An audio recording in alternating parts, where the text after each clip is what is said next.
Time now for the Left of Lansing Monday Musing for April 21st of 2025. I'm Pat Johnston. With the Trump regime trashing due process in their efforts to disappear undocumented people, international students, or people who've been here for years, built families, and are trying to live the American dream, or what's left of it, we aren't really surprised how the public is now quickly turning against Trump and MAGA's anti-immigration crackdown nightmare. Ryan Cooper from Mother Jones Today reports on how a new Gallop poll shows this to be the case. While immigration remains Dear Leader's best issue, he's now underwater on that issue. According to Gallop, 50% now of Americans disapprove of Trump's handling on immigration, while 49% approve. Naturally, MAGA cult Republicans back his mass deportation program, but 59% of independent voters and 84% of Democrats all disapprove. Now, why that number isn't higher yet on the Democratic side of things is a crime of party leadership, but I'll return to that in just a moment. Regardless, Trump's top issue is now split, with high numbers of Democrats and independents against him.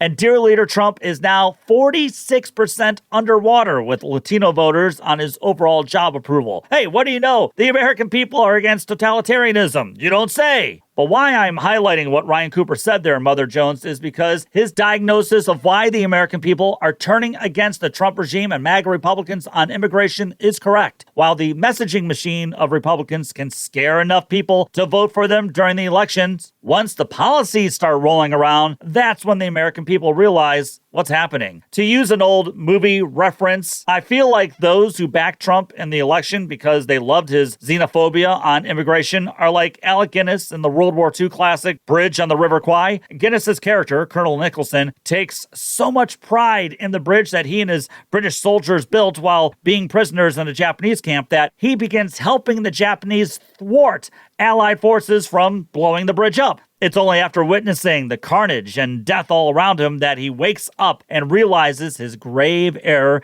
and asks himself, what have I done?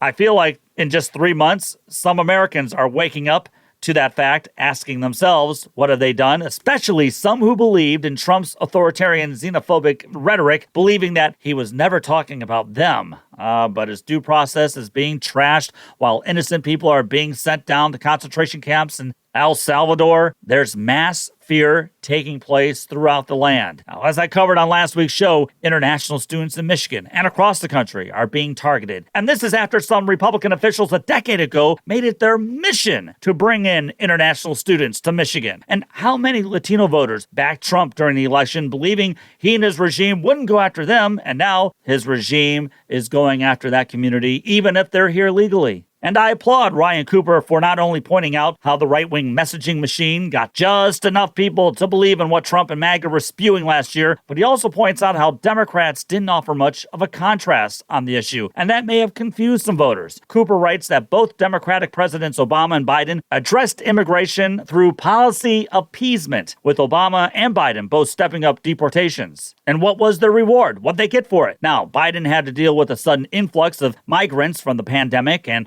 political unrest in countries like Venezuela, thanks in part to long-time misdirected American foreign policy. But Democrats just ceded the issue to Trump and MAGA Republicans, speaking like Republicans during the election as they talked about tougher border security. Yet they never pushed back on how slow the asylum and citizenship process can be, why it needs to be streamlined, how immigrants help the economic viability and vitality of the country, and also how Republicans have zero solutions other than scaring people. And by acting cowardly and not fighting for those that we should be fighting for, while also fighting for the Constitution of the United States, we now have an authoritarian regime tearing up the laws and values of this country.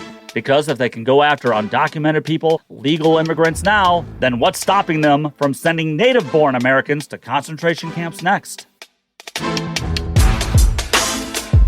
leftoflansing@gmail.com is the best way to reach me. Subscribe to the podcast and also subscribe to Left of Lansing on YouTube. Don't forget to follow me on Twitter, the Gram, and Facebook. Take the battle to them.